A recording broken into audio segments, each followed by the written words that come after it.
Hi, how are you? I am okay. I got my comfy sweater on today. That's nice. That's nice. Hopefully, next time we record, we don't need sweaters, Jen. That's the goal. I know, right? But it was a risk putting on a sweater, given that I am perimenopausal and I can go into a sweat at any moment. So I usually go in layers as opposed to sweaters, but this is a comfy sweater. That's fair. That's fair. Layers are good. Layers are good. Then you can just adjust. Yes, yes. So today we have a guest. So this is our segue into our guest, right? We have a Okay. guest, Barbara Birke, who is joining us. And Barbara is a sports scientist and nutritionist, specializing in women's health, strength training, and healthy longevity in midlife. She's based in Toronto, Ontario, and works internationally. Barbara has spent more than 20 years translating performance science into practical health strategies. I am going to love this discussion. So, after a long career working at the intersection of sports science and corporate well-being, including consulting for Adidas, she now helps women rebuild energy, strength, and metabolic through and beyond menopause. Barbara is the founder of Optimum You and host of the German podcast. And I can't pronounce this, Barbara, you're going to have to help me. It's called Hallo Wechseljahre, which basically means hello menopause. Come on, Jen. You Okay. had that one. You had that. I did not. I did not. And I'm okay. I did not. Welcome, Barbara, to the podcast. Thank you so much for having me. I'm so excited to be here. No problem. No problem. So today we are talking about menopause and the leadership gap, right? Why we're still not talking about it. Yes. That's the conversation today. And it's such an important one. It Yeah. is, right? Because I think the reality is, and it's funny because I hear so many people talk about menopause in so many different ways. Like there's still, and I'm sure I'd be curious as a starting point, Barbara, to hear your thoughts on it. Like, because I still hear the people who talk about it as if it's fake. And Totally. Yeah. it doesn't exist at all. I have other people who are like, well, how do you know you're in perimenopause? Like, how do you prove it? And so it's like people can get really emotional and defensive about it. And then there's other people who are like, you need to advocate, you need to advocate. Like, we need to be talking about this more. So what's sort of your take on everybody having such a strong opinion on something that feels like it shouldn't be a new conversation? I am totally with you there. It should not be a new conversation. It should just be something that we understand and that we support and cater towards, right? Because it is going to happen. It's not something that does not happen. It's also not a weakness, which really annoys me that it gets positioned as like, oh, women and their hormone thing, whatever. Like it's crazy what's going on in our bodies, and we should be supported for it, and we should get like extra support for it and be it should be seen as a transition that is supernatural and that deserves the support that it should get, because we do need support, right? Or, some more than others. For some, the transition is relatively smooth, and for others, it can be brutal. And many of us are somewhere in between, but we all have fundamental changes going on with our bodies. And it's also an opportunity to understand those changes so that you can support your body the right way for health and well-being now, but also for healthy longevity the female way, right? Because longevity also is such a big topic, but it's all about pro wellness, ice bath, and so on. And nothing against ice bath, but there's a female component that is super important and often overlooked. I'm going to throw myself under the bus because in my late 30s, early 40s, I would start hearing about perimenopause. But I was like, oh, it's just, you get some hot flashes and, it's all good. Until I went through it and going through it. And I'm like, it's almost feels like my body has betrayed me in some way. Like the memory fog, the hot flashes are not just like, it's like an oven completely burning up inside, right? And the mood swings. Like it would be very interesting to see the number of relationships that go to divorce court while people are going through menopause, because the feelings are real, right? Now, all of that, and you're a leader, right? And you're leading a team or an organization. I don't know how we have done it for as long as we have done it, in all honesty. So I Yeah, guess all I'm saying, all of that to say education, the education and awareness isn't out Mhm. there, right? And absolutely. how do we get it out there? How do we get it out there? Yeah, it should definitely be something that we can talk about and that we also feel okay to talk about at work, right? Because it is so impactful and so much is going on. And there's actually studies showing that many women, like a shocking amount of women in that transition, leave work or they don't take a promotion or they reduce work hours because they don't feel they can do it, which is a huge bummer for these women, but it's also a huge bummer for corporations. Like we really have to look at it as, hey, you are losing really capable leaders that you have invested a lot into because they need support, right? And we're not allowed to ask for the support because it's still seen as a weakness. And luckily that is changing a bit. Or somehow, we don't really like we talk about more, but like you said, it's so different how people talk about it, right? And it should be really talked about like a natural transition that we can support with certain things. And there's so much we can do, and so much we can also do at work to support women through it. And the understanding alone is so profound. Like, I offer corporate menopause support basically. Like, I have a program developed where there's an introductory talk where we talk about what's going on, what's happening. And then we go into workshops where we go into practical tools and what can you do to support yourself in my areas of expertise of like nutrition and movement and self-care. I call the pillar with like sleep and stress management and so on, right? Which is a huge topic because stress impacts hormones directly. Sleep impacts hormones directly. Like all these pieces are so important. And then, of course, there's the medical component where we can or cannot do hormone replacement therapy, right? That's a super individual medical conversation. But in terms of lifestyle, we can do so much. And if my workplace understands, that also completely changes how I feel at work and what I can I take a big quick break and go outside or change my sweater, like, or do those things. And people don't look at me like, look at her. So I'm curious, what would you say? And I know it's probably a very broad answer and has so many different potential answers, but like what are some of the main things that you hear either from clients or from workplaces around the things that are like showing up at work, the things that are being impacted at work for women who are experiencing symptoms from perimenopause and menopause? I think a big one is the brain fog, right? Okay. Because that is really something that can happen. And when that happens, that can be really, really unpleasant. Like it's shocking how all of a sudden you can't remember names I mean, I think we probably all have gone to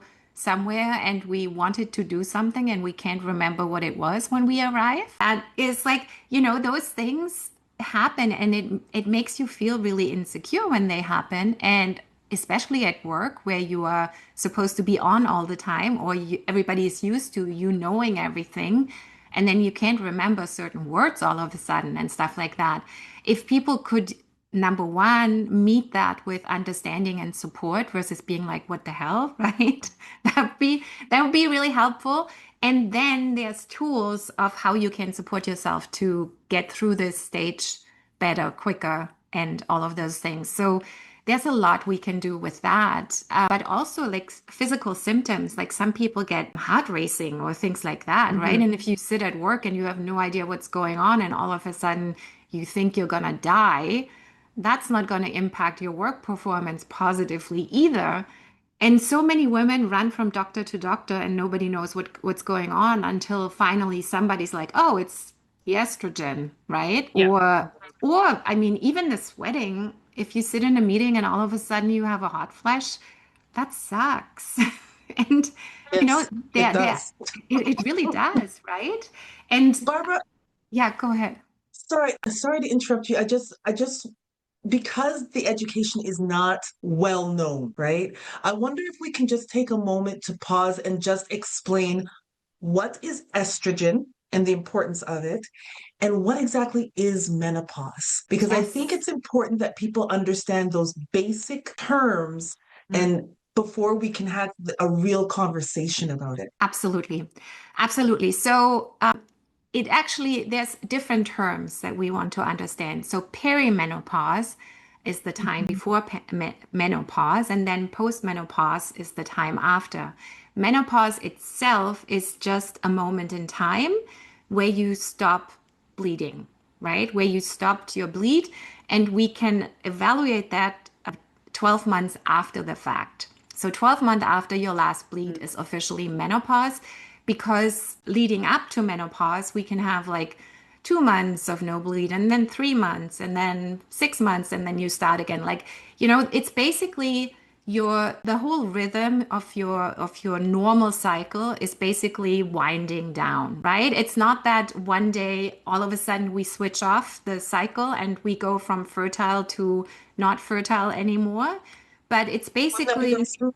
sorry. Wouldn't that be nice though? It would be amazing.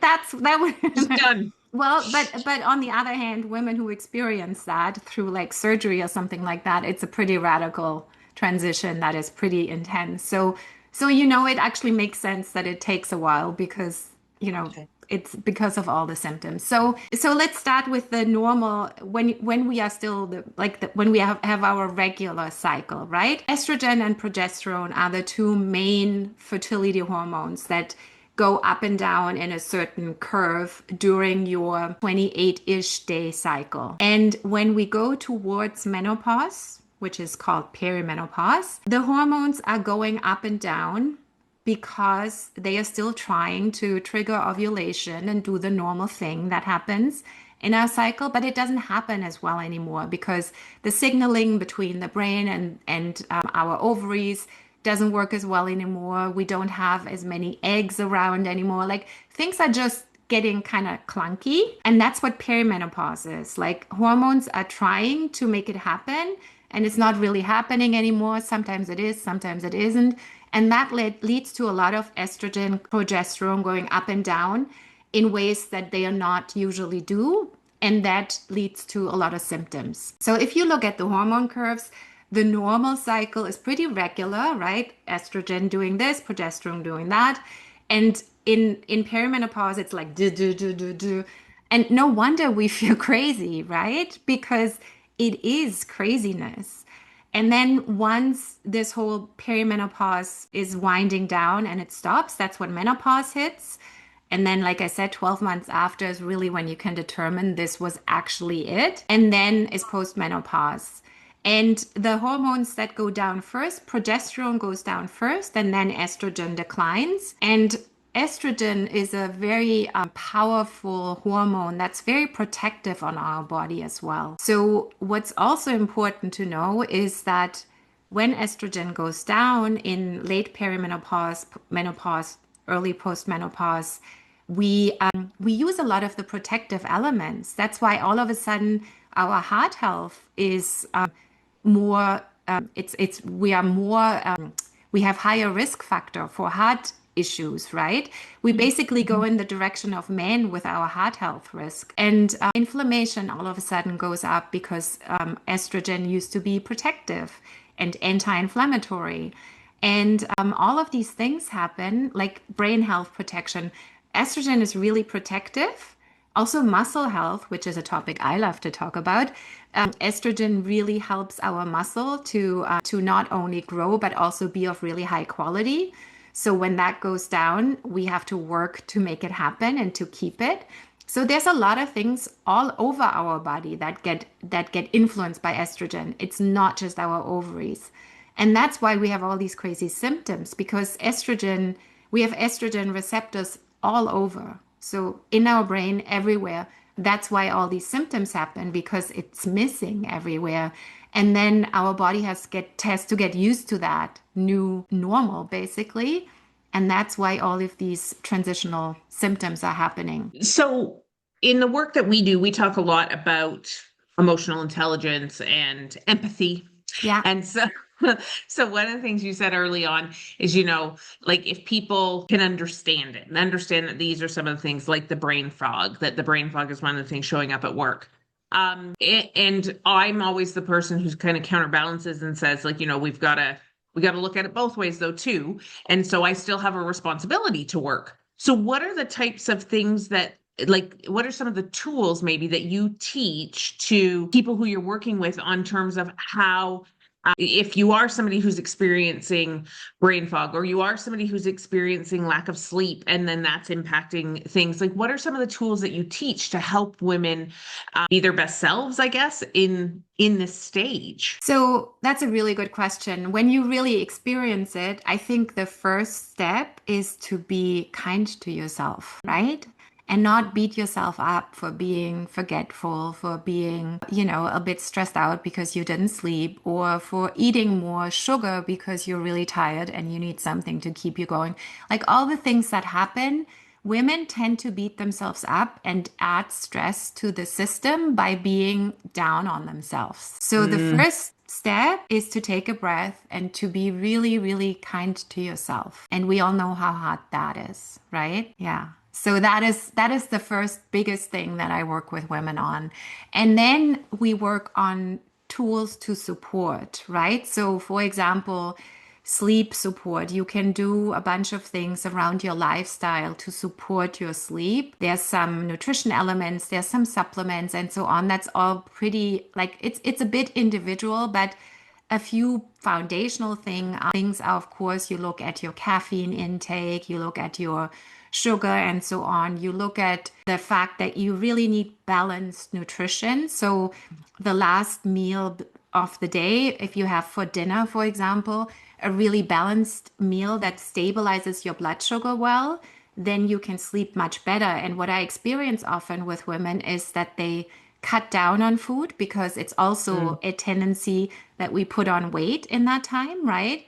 And you cut down on food and specifically on carbs for dinner. And we actually need good complex carbs to support our sleep hormones. So many women I work with actually cut down the dinner and then they can't sleep because of perimenopausal symptoms, but also because their blood sugar is going crazy, right? And that then really wakes you up because that triggers stress. So it's actually really good to look at a balanced dinner and to look at how do you support yourself to sleep better. And then there's a few tricks about like your circadian rhythm and light exposure, that you look at light in the morning and try to reduce light at night. Then there's like sleep hygiene tips. And of course, hormone replacement can support some women as well. Magnesium can help, like a lot of things like that can help to support sleep. And for brain fog, it's simple things like writing lists and making sure that you write everything down you need to do and simply accept the fact for a little while that you're not going to be as sharp as you usually are. But, I think one thing that's really important is that we understand that this passes. It doesn't mean like, not, of course, there might be people where there's like a risk for Alzheimer's or whatever, but usually it simply means that we transition and that our brain also transitions. And it's basically like pregnancy and puberty. There's a lot going on. And in pregnancy and puberty, nobody says anything when women are a little forgetful or something like that. It's a similar thing, just basically puberty on reverse.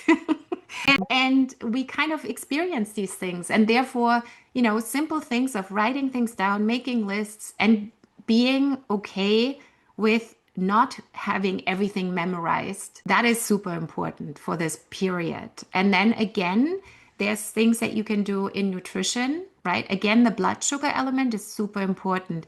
Having a stable blood sugar really helps with also calming inflammation, which is a big component in brain fog, and all of those things. So it's always having a balanced meal with like protein and healthy fats, lots of complex carbs, and lots of colors. Colors are really important. So veggies as much as you can. Barbara, you mentioned a period of time, and I know it's individual for every woman. But how long is this period? And the reason I ask is because I am, and Melissa will attest to this, my memory has been very impacted by this. And I didn't realize it at first. I actually thought I was at the beginning stages of dementia or something because it was just so intrusive in my life, and it has impacted my confidence, and it has impacted my focus and my energy. And so just to understand what it is and how long to expect it, like how on an average, do you It's have any it's really thoughts? hard. It's really And so hard to please say. tell me it's going to end soon.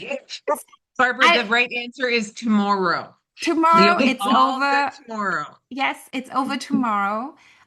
No, it's really hard to say. So there's a brilliant book about brain and menopause. It's called The Menopause Brain, I think, by Lisa Mosconi, who is a brilliant woman who focuses on brain health during hormonal changes. And she says it's a transition phase and it's super individual. And it for some women it takes a few years, for other women, but not the brain fog specifically. I'm not saying that's going to go on for 7 years, but perimenopause itself can go on for years, right?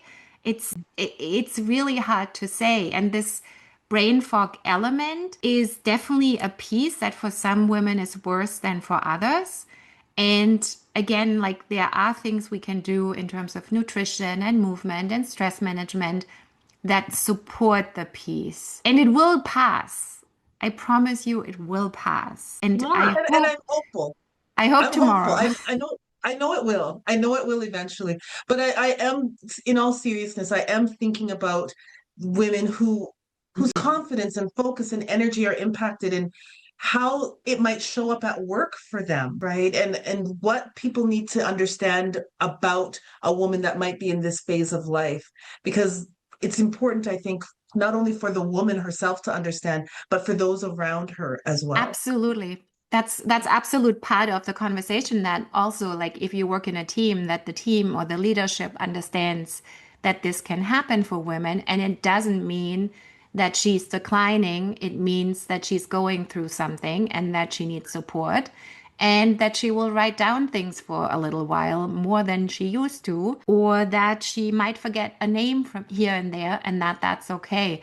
And I'm totally with you. Like the confidence piece, it's so hard to go through that in a confident way. But learning about it and sharing is the first step. Like once you start talking about it, there are so many women at work who experience the same thing and they will feel better, right? There always needs to be a conversation to start to make women feel better about things and also to make everybody else understand, right? Because I mean, think about us 10 years ago, we didn't understand either, right? If we met a woman who's now our age, we were like, what's going on with her, right? So nobody really knows and understands. So it's important to have these conversations. And that's why these corporate workshops and corporate talks and so on, it's such an important piece of simple awareness and understanding and support. And yeah. And it's interesting, right? Like I think if we look at ways to compare it, I think if we think about even where mental health awareness was 10 years ago in the Yeah. workplace compared to now, right? That would be probably a logical comparison. Like 10 years ago, it was still very it was a rare event that you were having really open, honest conversations about mental health at work, where now it's becoming quite accepted. I think the challenge as a whole for workplaces is whether it's mental health, whether it's actually illness, whether it's caregiver responsibilities, whether it's menopause. I think that the workplace struggles with how do we action this? How do we actually get work done and support people through these things? Because and this is one of the things we talk about all the time is the workplace wasn't designed to be an environment that is flexible. And so this is just another way that that's being highlighted. This is just another thing that is being Yeah. highlighted as to why we need to start to tear down how it was built Yeah. compared to what it should look like now. Absolutely, absolutely. And it is really interesting, like when you work in the corporate context and you talk to women about the experience, what you hear, and I've also seen a few studies on that that confirm that, is that the conversation alone and people around me understanding changes everything, right? Because like the confidence piece we just talked about, right? That as soon as you stop judging yourself so much for it, it also gets better, right? Because we're so busy judging ourselves and being worried about forgetting things that we will for sure forget even more things. But as soon as we can start being like, okay, it's a phase, I'm going to write these things down, and people around me are understanding and nice about it, it gets easier because we don't have that stress in addition because we're trying to hide something, right? Which is totally understandable, Yeah. of course. But if there's a understanding around us, then it's easier to be with it, right? Like for example, with us, we would laugh about it if one of us like forgets a word or whatever, right? We wouldn't stress about it. And that's a completely different conversation than if you sit in a meeting and you're like, oh God, I hope nothing happens. So it's that alone changes so much. And then when you start using simple tools like the blood sugar regulation piece, the stress management piece, how can I improve my sleep? All of that contributes and it supports your memory over time, right? It will make things better. And then it is over at some point. Like according to that book by Lisa Mosconi, who's really the leading figure in that space, it is a stage of transition and it changes and then it's over. And then the brain actually has like a few really powerful things happen to it as well. So it's not a decline. It's just a transition. And knowing that is already powerful, I think. Okay, so we're already almost at our 30 minutes, and Oh, there's, God. I know, time flies. So if we were building workplaces today, right, and we had women's whole careers in mind, what would we do differently? What could be done differently? That's a really good question. I think one of the things that we've actually talked about also in healthcare, but I think also at the workplace, that would be really good if it's like an automatic thing that once a woman turns 35-ish, that she gets made aware of the fact that these changes might happen soon, and this is what could be going on, and this is what could be going on. And here are the things that we can do to support you through it and simply talk about it. Like, awareness of what is happening and why it's happening and what Mhm. we can do to support you would be amazing. And then have that conversation in normal leadership circles and everywhere, right? That also the men around us understand what's going on and support us accordingly. That alone would change so much. And then, of course, if we can add resources where women can take workshops or even have coaching with somebody like me to work through some of these topics, understand them, and support themselves to make them better now and also set themselves up for healthy longevity, right? That's something I talked about before because it also is, we if we do a few fundamental things now around nutrition and movement and all those pieces, we can influence the trajectory of our long-term health because women do get older than men, but we do get older in poor health at the moment, Mm. right? And we don't want that. We want good health, right? So understanding that and setting ourselves up for that is in our interest, but also in like the public health interest and the bigger corporate interest, right? It's all a cost factor. So providing those education, first the awareness, and then those education and even coaching opportunities, it makes the money back and it adds so much quality of life and understanding, right? And Mhm. togetherness. Great point. Love it. Thank you, Barbara. Thank you for being here. You are so welcome. I would love to talk more. We could go Yes, on, couldn't exactly. we? I want to hear more, trust me. But We thank you so will much for figure being out a here. part two. Yes, let's figure out a part two. I would love to talk more about what we can actually actively do to support ourselves. Awesome. Wonderful. Yeah. And so how can people find you, Barbara? Because we want people to be able to find you. Yes, so they can find me. My website is optimum-u.com. And on Instagram, I'm at Strong with Barbara. Awesome. Awesome. Yes. Thank you. Thank you guys so much. Good to see Thanks you. for hanging out with us. Loved it. Bye, everyone. Bye.